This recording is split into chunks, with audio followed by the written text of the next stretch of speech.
નમસ્કાર દર્શક મિત્રો, હું શીતલ મહેતા ન્યૂઝ ઓફ કચ્છમાં આપનું સ્વાગત છે। જોઈએ આજના સમાચાર। રાપર નગરપાલિકાએ પ્રી મોન્સૂન કામગીરી શરૂ કરી।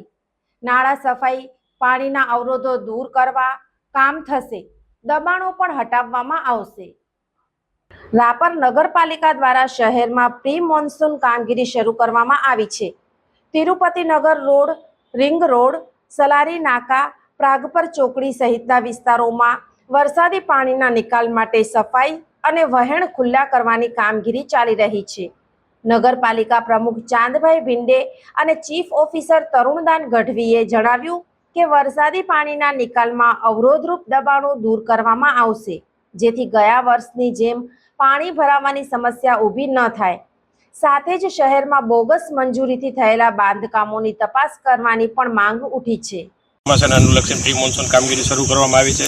સામાન્ય રીતે 15 જૂન આસપાસ આપણે કચ્છમાં ચોમાસું બેસતું હોય છે, તે પૂર્વ કામગીરી શરૂ કરવામાં આવી છે અને તેના પહેલાં કામગીરી પૂર્ણ કરવામાં આવશે।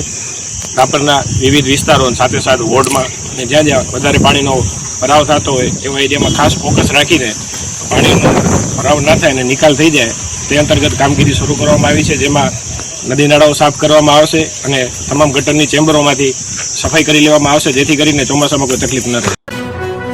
દર્શક મિત્રો, આજે તારીખ 29 મે 2026 આ હતા આજના સમાચાર।